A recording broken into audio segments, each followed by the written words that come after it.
মানসুর ইবনে আম্মার বর্ণনা করেন, আমার একজন বন্ধু ছিল যে জীবনে অনেক গুনাহ করেছিল, নিজের উপর জুলুম করেছিল, নিজের উপর অবিচার করেছিল। অতঃপর সে আল্লাহ তাআলার কাছে তাওবা করে। তাওবা করার পর থেকে আমি তাকে দেখতাম সে অনেক ইবাদত করত, অনেক নামাজ পড়ত, অনেক রোজা রাখত, অনেক তাহাজ্জুদ পড়ত। হঠাৎ করে একদিন তাকে খুঁজে পাচ্ছিলাম না। আমি তার খোঁজে তার বাড়িতে গেলাম। আমি দরজায় গিয়ে আওয়াজ দিলাম, ভিতর থেকে তার মেয়ে বের হয়ে আসলো। আমাকে জিজ্ঞেস করলো, কাকে খুঁজছেন? তখন আমি বললাম, তোমার আব্বুকে যে বলো অমুক এসেছে। অতঃপর আমাকে ভিতরে আসতে বলা হলো। আমি ভিতরে প্রবেশ করলাম। আমি দেখলাম সে বাড়ির মাঝখানে শুয়ে আছে। তার চেহারা বিকৃত হয়ে গেছে, তার চোখগুলো বড় বড় হয়ে গেছে। তখন আমি তার এই অবস্থা দেখে বললাম, হে আমার ভাই, আমার ভয় হচ্ছে। হে আমার ভাই, তোমার এই অবস্থা দেখে আমার ভয় হচ্ছে।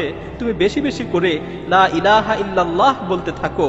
এ কথা শুনে সে অনেক কষ্ট করে আমার দিকে তাকালো, অতঃপর বেহুশ হয়ে গেল। যখন তার হুঁশ ফিরে আসলো, আমি তাকে দ্বিতীয়বার আবারও বললাম, হে ভাই, বেশি বেশি করে লা ইলাহা ইল্লাল্লাহ বলতে থাকো। সে আবারও বেহুশ হয়ে গেল। যখন তার হুঁশ ফিরে আসলো, আমি তৃতীয়বার আবারও বললাম, হে ভাই, বেশি বেশি করে লা ইলাহা ইল্লাল্লাহ বলতে থাকো। সে চোখ খুলল, আমার দিকে কিছুক্ষণ তাকিয়ে রইল, চোখের পানি ছেড়ে দিয়ে বলল, হে ভাই মানসুর, আমার মাঝে আর এই কালেমার মাঝে প্রাচীর তৈরি করে দেয়া হয়েছে। আমি ইচ্ছা করলেও এই কালেমা পাঠ করতে পারছি না। তখন আমি বলে উঠলাম, লা হাওলা ওয়ালা কুওয়াতা ইল্লা বিল্লাহ। আমি তাকে বললাম, তুমি যে এত নামাজ পড়তে, এত ইবাদত করতে, এত আমল করতে, এত তাহাজ্জুদ পড়তে, এগুলোর কি হলো? তখন সে বলল, তুমি যে আমাকে ইবাদত করতে দেখতে, আমি এর কোনো কিছুই আল্লাহর জন্য করতাম না। আমি আমার সকল ইবাদত, আমি আমার সকল আমল এগুলো মানুষদের দেখানোর জন্য করতাম। আর আমার তাওবা ছিল মিথ্যা তাওবা। আমি মানুষদের দেখানোর জন্য তাওবা করেছিলাম। আমি মূলত বাহ্যিকভাবে মানুষদের দেখানোর জন্য ইবাদত করতাম, কিন্তু আমি যখন একাকী থাকতাম, আমি আমার ঘরের দরজা বন্ধ করে দিয়ে মদ পান করতাম। আমি নির্জন মুহূর্তে বিভিন্ন ধরনের গুনায় লিপ্ত হতাম। আমার মনে আছে, একবার আমি খুব গুরুতর অসুস্থ হয়ে গিয়েছিলাম। আমার ধারণা হচ্ছিল আমি আর বাঁচব না। তখন আমি আমার পরিবারের লোকজনকে বললাম, আমাকে ধরে বাড়ির মাঝখানে নিয়ে আসো এবং আমার নিকট একটি কোরআন শরীফ নিয়ে আসো। অতঃপর তারা আমাকে ধরে বাড়ির মাঝখানে নিয়ে গেল এবং আমার নিকট কোরআন শরীফ নিয়ে আসলো। আমি কোরআনকে খুলে পড়তে লাগলাম এবং আসমানের দিকে তাকিয়ে বলতে লাগলাম, হে পরম দয়ালু আল্লাহ, হে পরম দয়ালু আল্লাহ, এই কোরআনের মাধ্যমে তুমি আমাকে সুস্থতা দান করো। আমি তোমার সাথে ওয়াদা করছি, আমি তোমার সাথে প্রতিজ্ঞাবদ্ধ হচ্ছি, আমি আর কোনোদিন গুনাহ করব না, আমি আর কোনোদিন গুনার দিকে পা বাড়াবো না। আল্লাহ তাআলা আমাকে সুস্থতা দান করলেন। যখন আমি সুস্থ হলাম, তখন আমি আগের মতোই আবারও গুনায় লিপ্ত হলাম। প্রতিনিয়ত গুনাহ করতে থাকলাম। আল্লাহর সাথে কৃত ওয়াদার কথা একেবারেই ভুলে গেলাম। এভাবে গুনাহ করতে করতে বেশ কিছুদিন অতিবাহিত হয়ে গেল। এভাবে আল্লাহর নাফরমানি করতে করতে বেশ কিছুদিন অতিবাহিত হয়ে গেল। অতঃপর আমি দ্বিতীয়বার আবারও অসুস্থ হয়ে পড়লাম। আমি কঠিন রোগে আক্রান্ত হলাম। আমার আবারও মনে হচ্ছিল যে আমি আর বাঁচব না, আমি আর পৃথিবীতে থাকতে পারবো না। তখন আমি আমার পরিবারকে আবারও বললাম, তোমরা আমাকে উঠানে নিয়ে চলো, আমার কাছে কোরআন নিয়ে আসো। আমি প্রথমবারের মতো দ্বিতীয়বার আবারও প্রার্থনা করলাম। আমি আবারও আকাশের দিকে দুহাত তুলে বললাম, হে আমার প্রতিপালক, হে আমার প্রতিপালক, হে পরওয়ারদিগার, এই কোরআনের মাধ্যমে তুমি আমাকে সুস্থতা দান করো।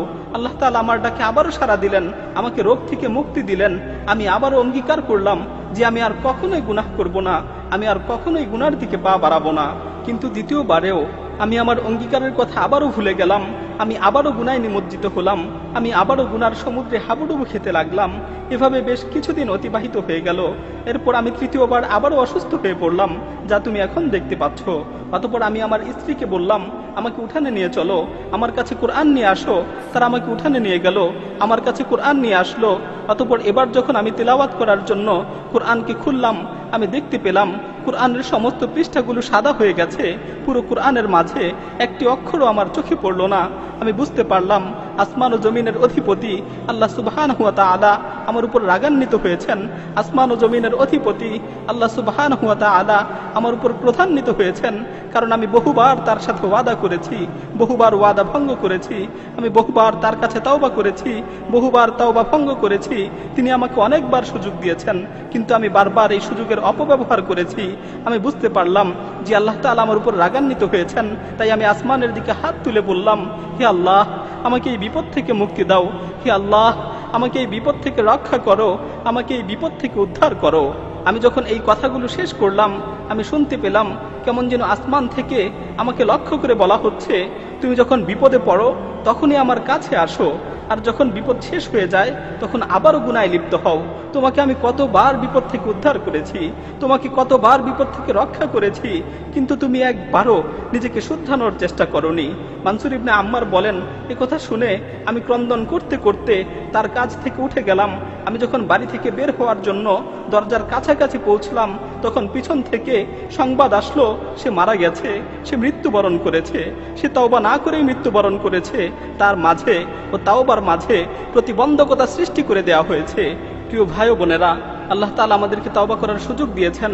আল্লাহ তাআলা আমাদের ডাক দিয়ে বলছেন, ইয়া আইয়ুহাল্লাযীনা আমানু তুবু ইলাল্লাহি তাওবাতান নাসুহা আসা রাব্বুকুম আন ইউকাফফিরা আনকুম সাইয়্যাতিকুম ওয়া ইউদখিলাকুম জান্নাতিন তাজরি মিন তাহতিহাল আনহার।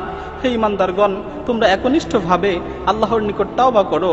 হে ঈমানদারগণ, তোমরা একনিষ্ঠভাবে আল্লাহ তাআলার নিকট তওবা করো।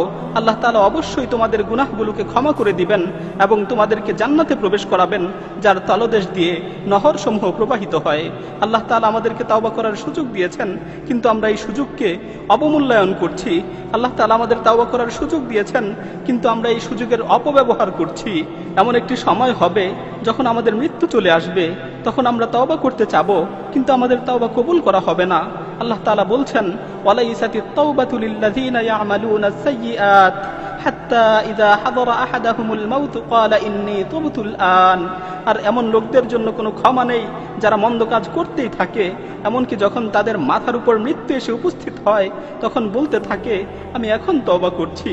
প্রিয় ভাই, আর দেরি নয়, আসুন এখনই তওবা করি, সুযোগ থাকতে তওবা করি, সুস্থ অবস্থায় আল্লাহর দিকে প্রত্যাবর্তন করি।